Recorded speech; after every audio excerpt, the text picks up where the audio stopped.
So what you can see is that there is a struggle. What I hope you can see, what I'd like you to see, is that there is a struggle over what story is going to be told about Vietnam. And there always is a struggle about history. But this is happening, right? This is happening right then. So is it going to be the official version or is it going to be the unofficial version? And which unofficial version is it going to be? We know what the official version sounds like, basically. So there were a number of different stories that could be collected in Vietnam. And I'm going to give you a few of them, basically. And we can divide these stories. I've divided them into 4 major groups. I haven't particularly seen this division before. I think it's probably just sort of, you could collect, you could come up with 24 of these. I just want to reduce it to a number that you can get a grip on and say, okay, yeah, this looks like it's from this kind of version. This is this kind of version. Okay. The official American version, which is the first one, said that America was winning what President Lyndon Johnson called the battle for hearts and minds. And these was the phrase that he used. And that it was winning both militarily and also culturally. That's the hearts and minds part. That the Vietnamese were rejecting communism and they were embracing capitalism. And the official speaker for this position would have been the Stars and Stripes. If you wanted that particular story, you would have gone to the Stars and Stripes. The unofficial story, which is the second one,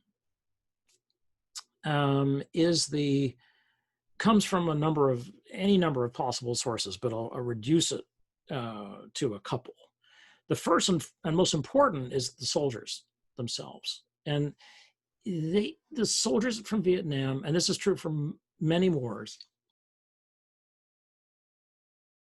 have been the best, most intriguing witnesses to what happened.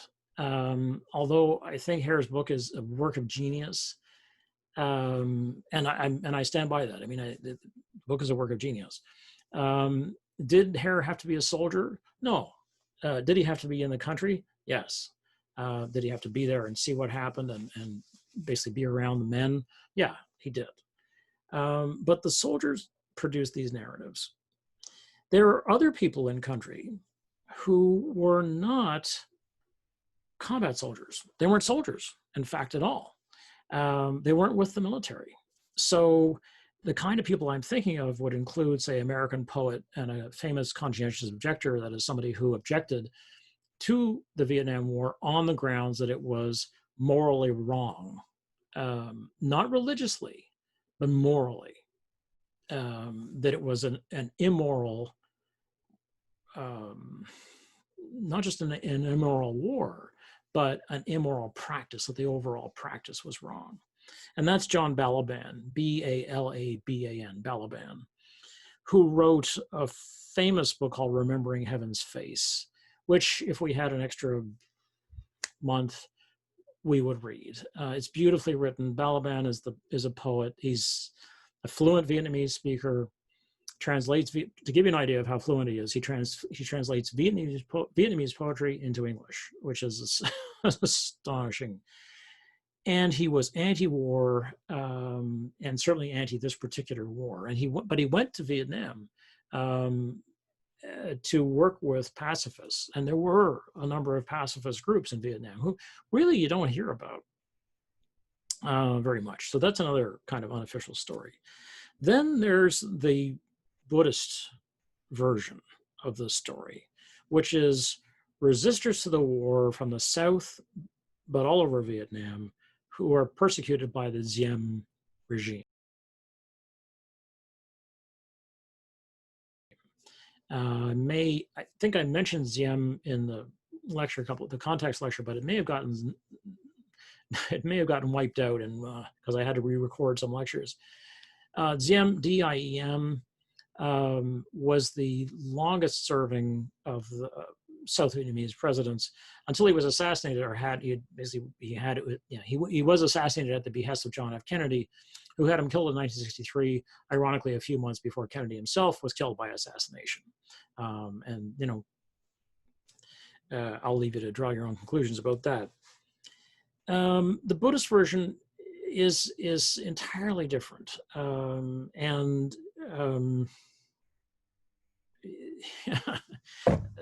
so that's a version, and we just don't usually hear it. There's a book I'm thinking of. I think it's called The Gate by Francois Bizot. I think it's Bizot. I'll check. But anyway, then there's the this is actually the fourth narrative, which is the official dove as opposed to the official hawk version. So the official dove version, which became increasingly strong over the years, held that the war was a gross error militarily and culturally, and it certainly was colonialist and imperialist for some of the doves. And at its most extreme, people felt that it was a genocide. That is, it was a deliberate attempt to wipe out a whole people, a specific group of people. As you know, what a genocide is usually, how a genocide is partly declared is that you're after the whole ethnic group and you're trying to get rid of them. And so these are the four different versions that we could look at, and that exist. It's going to take most of our attention just to get the official story and the unofficial story. These two are really what we're going to focus on.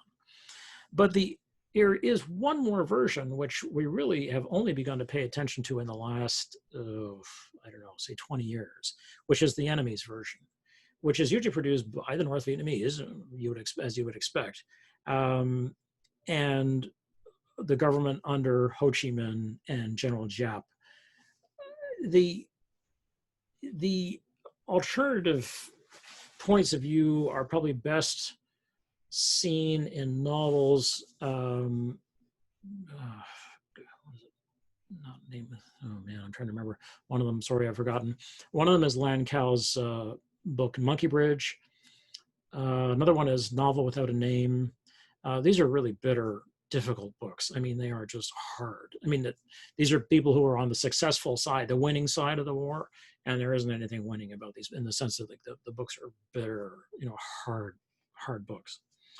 For the corporations that supported correspondence in the field, they not only chose what the story would be, but also how to balance stories against each other. So if you're prepared to say, well, this general didn't do such a good thing, or colonel, whoever it was, you'd put up another story against it that would say, yep, but we've done these good things in Vietnam. So a story of military success might very well go on the front page and lead the nightly news. But the more complex sort of version or vision about the war might run inside the paper, last few minutes of a news broadcast, might not run at all, might run in a news weekly that people aren't going to read, are less likely to read, or go into a magazine like Esquire. I mean, who's going to read Esquire? Well, you had to have extra money to read that. It wasn't the news, it wasn't just the paper, and television was considered to be free because all you were giving up with television was your time, right? It's the same deal we make about data.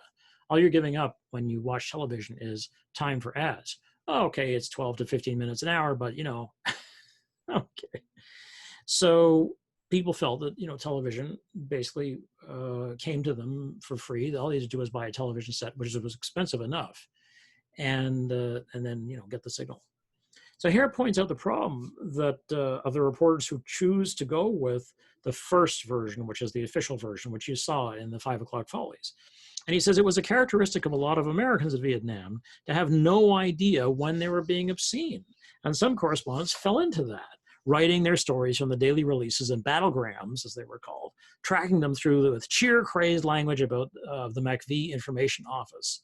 Okay, so here I'm going to pause there because this is one of his, is a paragraph comes through here like a Mack truck. So here are reporters who are like, the hell with going into the field. I'm just going to take what the military gives me, because every day you can go to the military and say, what are the stories? And the military say, oh, we've got stories for you, and here you can write these stories up. MACV is a Military Assistance Command Vietnam. There is almost always a MAC, MAC, Military Assistance Command, in war zone. But MACV was famous because it was Military Assistance Command Vietnam. So if you needed something and you were a civilian, you would go to the MACV and say, I need information on blah, blah, blah. And they would say, oh, yeah, we have that. And they'd give it to you. It was all free, right? Of course, they were giving you what they wanted you to get, right?